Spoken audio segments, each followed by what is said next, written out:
에인절 플라이트. 로스앤젤레스 도심에는 세상에서 가장 짧은 철도가 있다. 에인절스 플라이트. 급경사를 오르내리는 이 작은 케이블카는 벙커 힐 꼭대기와 아래 도심을 이어주는 도시의 오래된 유물이다. 노란색과 검은색으로 칠해진 두 대의 차량이 서로 엇갈리며 오르내리는 모습은 이 도시의 오랜 풍경 중 하나였다. 관광객들이 사진을 찍고 출퇴근하는 직장인들이 스쳐 지나가는 이 케이블카는 도시의 일상 속에 조용히 녹아든 존재였다. 하지만 어느 날 이른 아침 그 안에서 두 구의 시신이 발견되면서 모든 것이 달라졌다. 첫 번째로 케이블카에 탑승한 승객이 내부를 확인하고 비명을 질렀다. 좁은 차량 안 나무 벤치 위에 두 사람이 쓰러져 있었다. 한 명은 흑인 중년 남성이었고 다른 한 명은 그와 함께 탑승한 것으로 보이는 여성이었다. 둘 다 총상을 입은 상태였고 이미 숨을 거둔 지 시간이 지나 있었다. 경찰이 출동하고 현장이 통제되기 시작하면서 흑인 남성의 신원이 확인되는 순간 사건은 전혀 다른 차원으로 넘어갔다. 하워드 엘리아스. 로스앤젤레스에서 가장 유명한 민권 전문 변호사 중 한 명이었다. 그는 수년에 걸쳐 LA 경찰청을 상대로 여러 건의 소송을 제기해왔다. 경찰의 흑인 주민 학대, 인종차별적 관행, 그리고 내부 비위를 정면으로 겨냥한 소송들이었다. 그의 이름은 경찰 내부에서 불편함 그 자체였다. 일부 경찰관들에게 그는 조직을 흔들려는 적이었고 일부 시민들에게는 권력에 맞서는 영웅이었다. 그런 그가 케이블카 안에서 총을 맞아 숨진 채 발견된 것이다. 소식은 빠르게 퍼졌다. 언론은 즉각 현장으로 몰려들었고 민권 단체들은 성명을 발표했다. 경찰이 엘리아스를 제거한 것이라는 의혹이 첫 보도가 나오기도 전에 거리에서 이미 돌고 있었다. LA는 오랜 역사를 통해 경찰과 흑인 커뮤니티 사이의 긴장이 언제든 폭발할 수 있는 도시였다. 엘리아스의 죽음은 그 긴장을 한순간에 임계점까지 끌어올렸다. 시청 앞에는 항해 시위대가 모이기 시작했고 경찰청 내부는 술렁였다. 누가 이 사건을 맡느냐 자체가 하나의 정치적 선택이 되는 상황이었다. 해리 보슈에게 수사가 배정됐다. 보슈는 사건 개요를 전달받는 순간 이것이 단순한 사건이 아님을 직감했다. 어느 방향으로 수사를 진행하든 누군가의 심기를 건드리게 되어 있었다. 범인이 경찰 내부 인물로 드러날 경우 그것은 조직 전체에 돌이킬 수 없는 상처를 남기는 일이었다. 반대로 경찰과 무관한 외부 인물의 소행으로 결론이 나더라도 수사 과정에서 조금이라도 불성실하게 보이는 순간 진실을 덮으려 했다는 비난을 피할 수 없었다. 보슈는 그 무게를 두 어깨에 업고 현장으로 향했다. 현장 감식 결과는 몇 가지 중요한 사실을 드러냈다. 두 사람이 숨진 것은 케이블카 내부에서였다. 탄환의 각도와 혈흔의 위치를 분석한 결과 범인은 두 사람과 함께 케이블카에 탑승한 후 좁은 공간 안에서 발포한 것으로 확인됐다. 케이블카의 출입문에는 강제 침입 흔적이 없었다. 범인은 케이블카가 운행되는 이른 아침 시간대를 정확히 노렸고 승객이 거의 없는 시간에 탑승해 일을 처리하고 빠져나갔다. 목격자가 없었다. 계획적이고 냉정한 범행이었다. 보슈는 현장에 서서 케이블카 내부를 오래 들여다봤다. 이 좁은 공간 안에서 두 사람의 목숨을 빼앗고 유유히 사라진 사람. 두려움이 없거나 두려움을 이길 만큼 절박했거나 혹은 이런 일에 익숙한 사람이었다. 보슈는 파트너와 함께 엘리아스의 사무실로 향했다. 사무실은 벙커 힐 인근 건물 안에 있었다. 책상 위에는 진행 중인 사건 파일들이 빼곡하게 쌓여 있었고 서랍 안에는 수년에 걸쳐 수집한 자료들이 정리되어 있었다. 보슈는 그 파일들을 하나씩 확인하면서 엘리아스가 어떤 인물이었는지를 조금씩 이해하기 시작했다. 그는 단순히 소송을 제기하는 변호사가 아니었다. 경찰 내부의 구체적인 비위 사례들을 추적하고 내부 고발자들로부터 증언을 확보하고 공식 기록에는 남지 않는 정황들을 모아온 사람이었다. 책상 한쪽에는 경찰 관련 판례와 인권 보고서들이 쌓여 있었고 노트에는 빼곡한 메모들이 가득했다. 오랜 시간 이 싸움을 이어온 사람의 흔적이었다. 그 중에서 가장 두껍고 가장 최근에 작성된 파일이 눈에 띄었다. 한 흑인 남성의 사망 사건에 관한 것이었다. 경찰의 과잉 진압 과정에서 목숨을 잃은 남성의 유족을 대리해 LA 경찰청을 상대로 제기한 소송이었고 재판은 불과 며칠 후로 예정되어 있었다. 파일 안에는 담당 경찰관들의 이름과 근무 기록, 사건 당일의 행동 내역, 그리고 내부에서 확보한 것으로 보이는 증언 자료들이 꼼꼼하게 정리되어 있었다. 어떤 페이지에는 붉은 펜으로 밑줄이 그어져 있었고 여백에는 질문들이 적혀 있었다. 엘리아스는 재판을 앞두고 마지막 준비를 하고 있었던 것이다. 이 파일을 손에 든 보슈는 수사의 방향이 어디를 가리키고 있는지를 직감했다. 엘리아스는 이 소송 때문에 누군가에게 표적이 됐을 가능성이 높았다.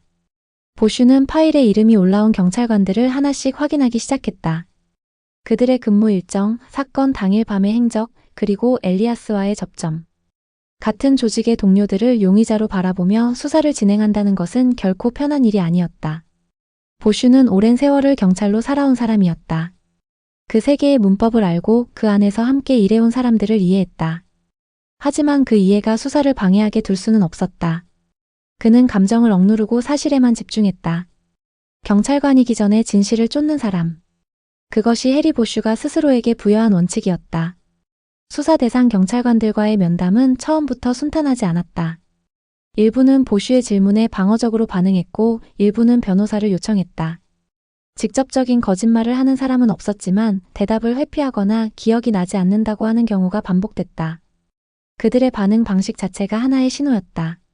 무언가를 감추고 있거나 드러나는 것을 두려워하는 사람들의 태도. 보슈는 그 태도를 일일이 기록했다. 누가 어떤 질문에 어떻게 반응했는지, 어떤 이름이 나왔을 때 눈빛이 흔들렸는지. 그 기록들이 언젠가 하나의 그림을 완성할 것이었다. 그 사이 도시의 긴장은 계속해서 높아졌다. 민권 단체들은 매일 기자회견을 열었고 언론은 경찰의 수사 진행 상황을 시간 단위로 보도했다. 일부 언론은 보슈가 수사를 제대로 진행하고 있는지 의문을 제기했다. 경찰 내부 인물이 관여된 사건을 경찰이 스스로 수사한다는 구조적 모순을 지적하는 목소리도 컸다. 경찰청 내부에서는 상급자들이 보슈에게 계속해서 메시지를 보냈다. 신중하게 진행하라는 것, 불필요한 파장을 일으키지 말라는 것. 보슈는 그 메시지들이 수사를 보호하기 위한 것인지 아니면 특정 방향으로 유도하기 위한 것인지를 구분하려 했었다. 그 경계는 언제나 모호했고 보슈는 그 모호함 속에서 혼자 방향을 잡아야 했다.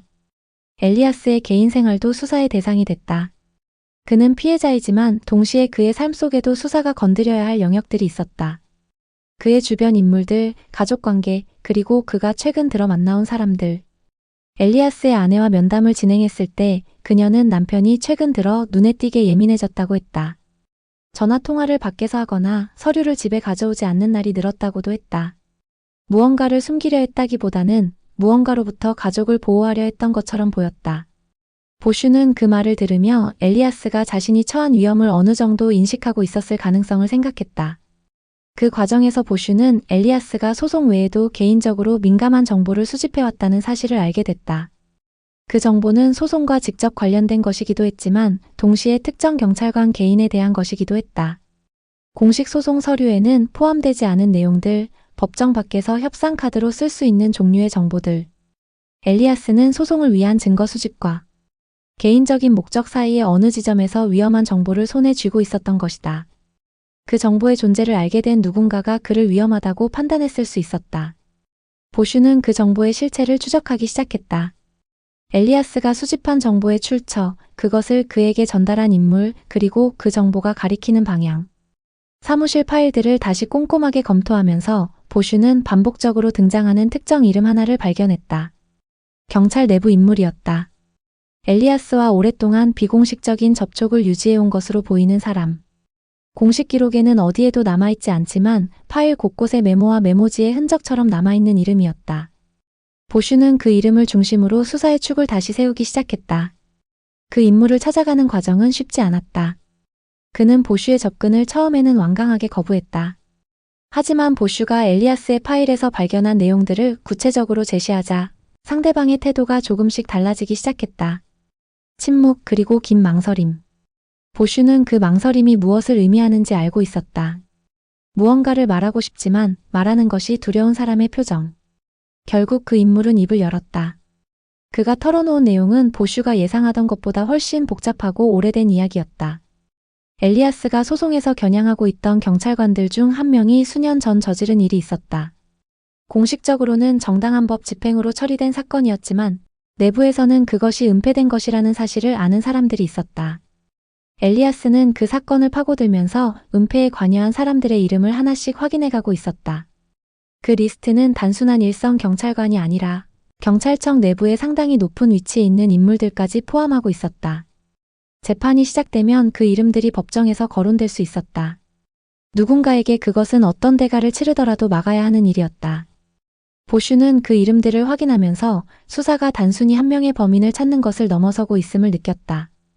엘리아스의 죽음은 오래전부터 쌓여온 무언가의 폭발이었다.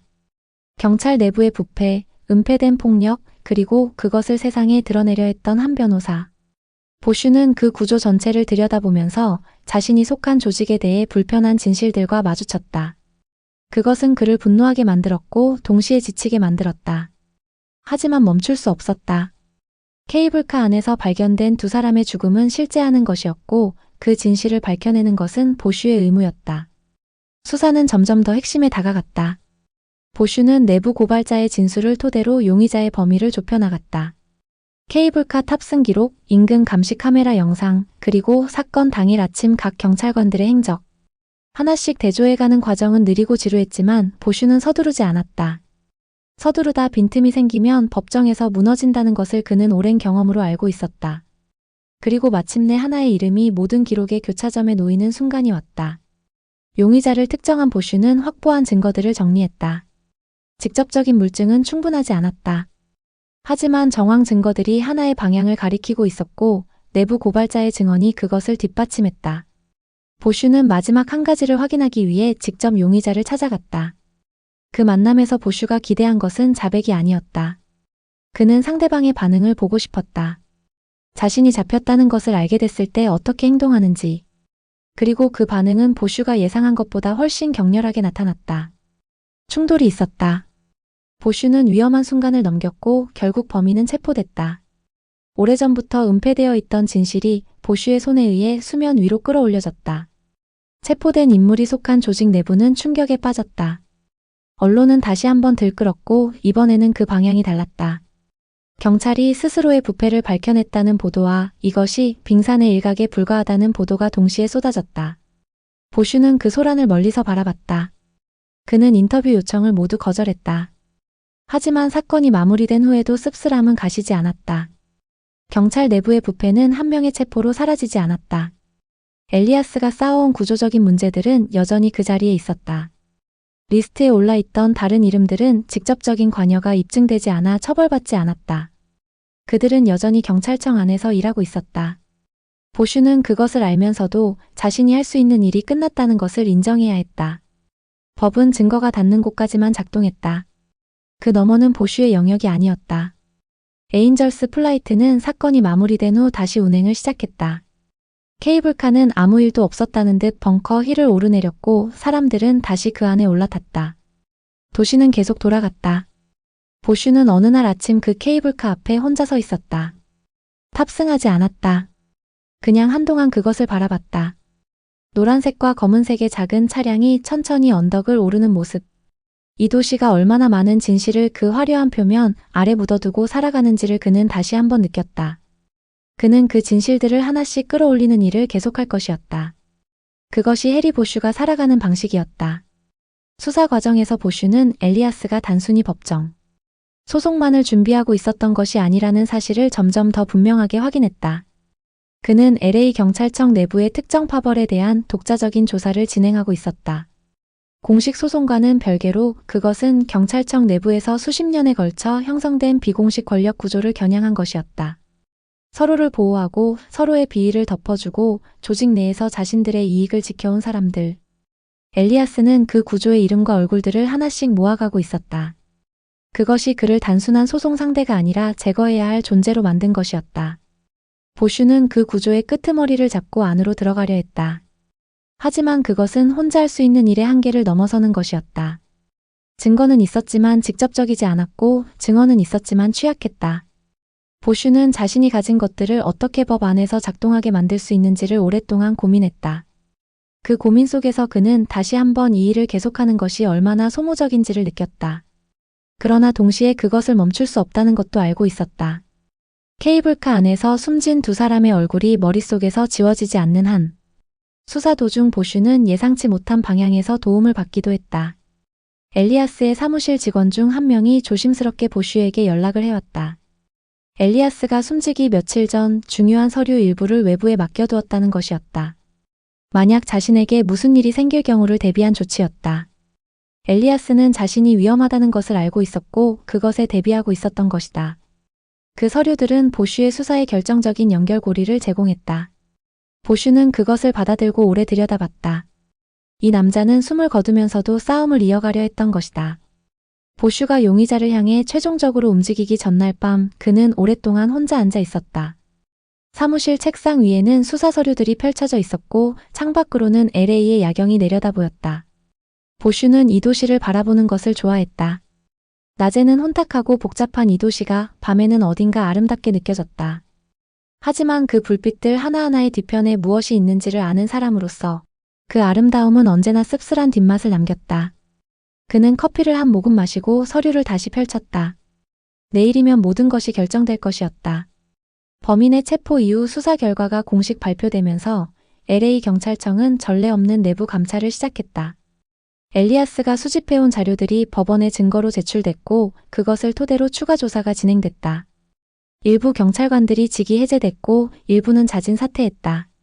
그 과정은 느리고 불완전했지만 분명히 무언가가 움직이고 있었다. 엘리아스가 법정에서 하려 했던 싸움이 그의 죽음 이후에도 다른 형태로 계속되고 있었다. 보슈는 그것을 멀리서 지켜봤다. 그가 할 수 있는 일은 이미 끝났다. 에인절스 플라이트는 사건이 마무리된 후 다시 운행을 시작했다.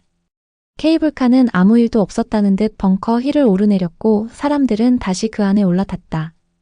도시는 계속 돌아갔다. 보슈는 어느 날 아침 그 케이블카 앞에 혼자 서 있었다. 탑승하지 않았다. 그냥 한동안 그것을 바라봤다. 노란색과 검은색의 작은 차량이 천천히 언덕을 오르는 모습. 이 도시가 얼마나 많은 진실을 그 화려한 표면 아래 묻어두고 살아가는지를 그는 다시 한번 느꼈다. 그는 그 진실들을 하나씩 끌어올리는 일을 계속할 것이었다. 그것이 해리 보슈가 살아가는 방식이었다. 코넬리가 이 작품에서 탁월하게 해내는 것 중 하나는 보슈를 단순한 영웅으로 그리지 않는다는 것이다.